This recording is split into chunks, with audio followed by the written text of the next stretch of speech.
Salut, c'est Charles, et aujourd'hui, on défonce tout sur Radio Campus.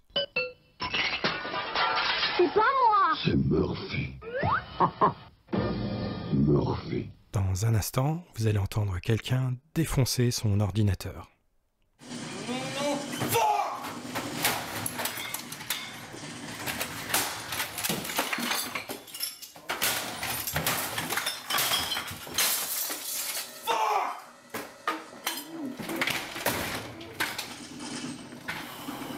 C'était un exemple classique de quit rage, une tendance que les mauvais joueurs ont à quitter brutalement une partie de jeux vidéo qu'ils sont en train de perdre.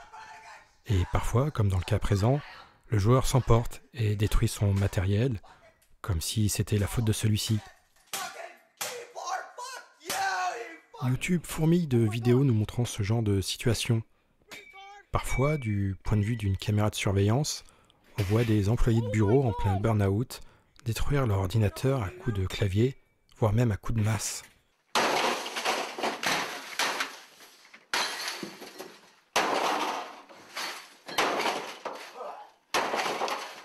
Il y a quelques mois, une amie, Elsa, que j'évite d'appeler Zaza de peur qu'elle me défonce le crâne, me parle de sociétés qui, au lieu de vous aider à gérer votre stress à travers le yoga ou la méditation, vous propose de libérer votre rage en défonçant toutes sortes d'objets à coups de batte de baseball et baramine.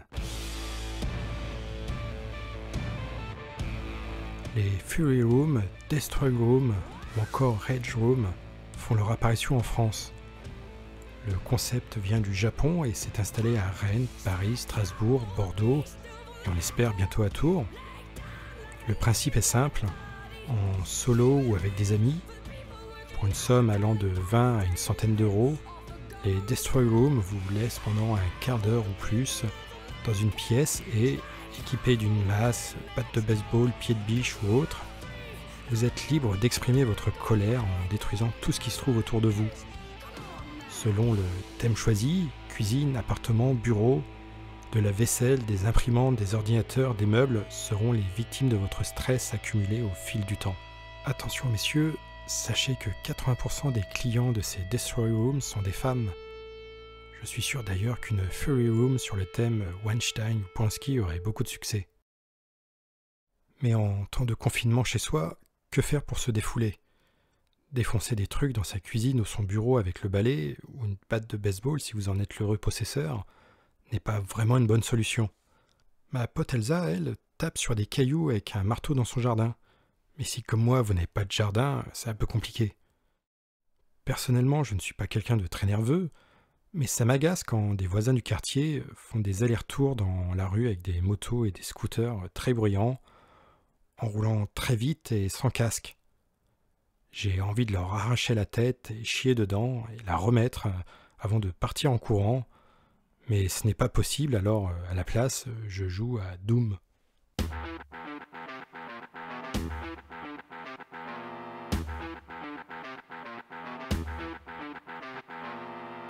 Doom, ça défonce tout.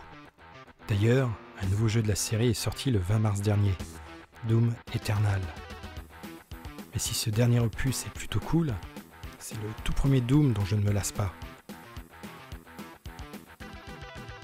Sorti en 1993 sur PC, créé par John Carmack, Doom est un jeu de tir à la première personne, FPS, First Person Shooter en anglais.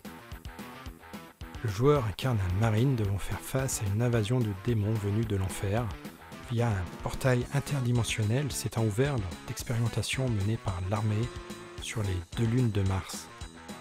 Un scénario tellement mauvais qu'Hollywood l'a plagié à de nombreuses reprises.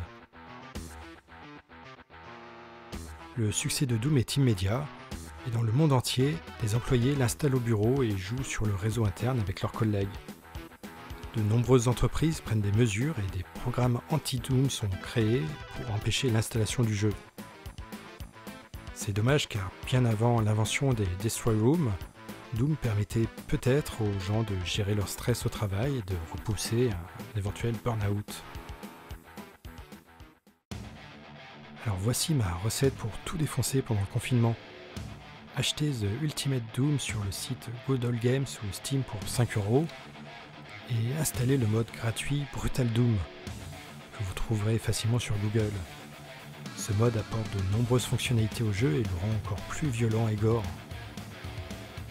Je dédie cette chronique à ma pote Elsa, qui, confinée dans le Berry, fabrique dans son jardin un mur en pierre à l'ancienne.